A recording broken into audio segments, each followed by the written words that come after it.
Goeiemôre. Ek hoop en ek vertrou dit gaan met jou goed. Gistermiddag gaan koop ek gou brood en melk en koeldrank, eiers. Jy weet daardie goed wat elke huisgesin elke aand moet koop vir die dag wat voorlê. Iets baie interessant gebeur en hoor my hart, daar's niks hiermee verkeerd nie. Ek wil net iets by jou los. Die persoon wat voor my in die ry staan, het een van hierdie sakkies energie drankies wat jy so oopsny op die hoek en dan drink jy dit om 'n bietjie energie te kry. Hy's vuil gewerk. Jy kan sien hierdie man het vandag hard gewerk. Sy arme skoene is vol stof. Sy lyf is donker van die grond en olie en jy kan sien hierdie ou het vandag sy geld verdien. Hy het hard gewerk. Hy het gesoeg. Hy het nie 'n maklike taak gehad nie.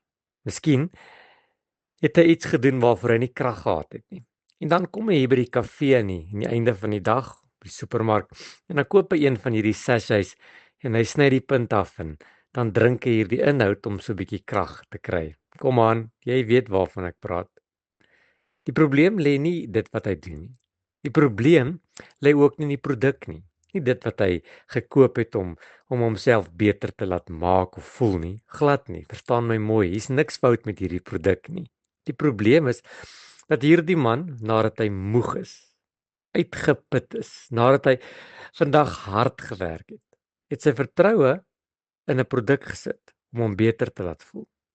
Paulus skryf daar in Filippense 4:13, hy sê ek is tot alles in staat.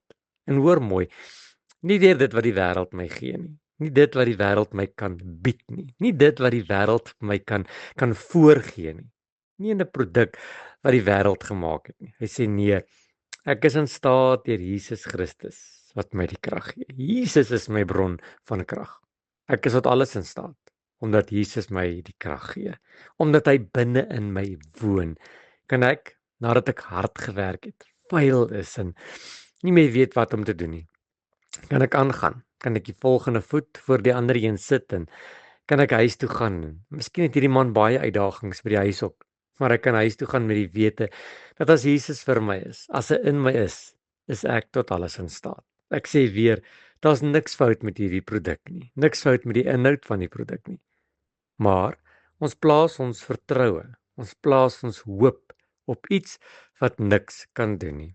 Die krag waarvan Paulus hier praat, is nie die fisiese vermoë of emosionele moed nie, maar Christus se krag wat in hom gewerk het. Dit beteken dat wanneer ek swak is, hoor mooi, dan dra Christus my. En wanneer ek nie weet hoe nie, word hy my wysheid. En wanneer ek moedeloos is, dan word Jesus my hoop.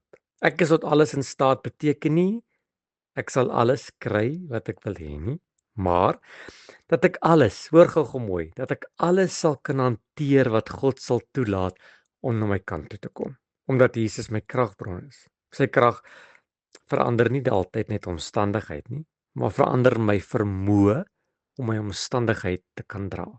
Ek wil jou vanmôre uitdaag.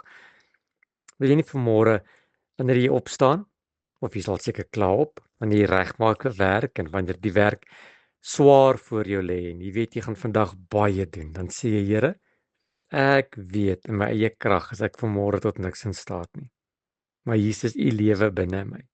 En omdat U binne my lewe, is dit genoeg en kan ek doen vandag wat ek moet doen. Ek voel swak, maar U is sterk. Ek voel onseker, Here, maar U is seker. Here, ek voel vandag elendig, maar God is groot. Ek voel vandag asof ek tot niks in staat is nie, maar by U is niks onmoontlik nie. Help ons vandag. Lei ons vandag om te kan doen dit wat ons moet doen, omdat Jesus binne in ons woon.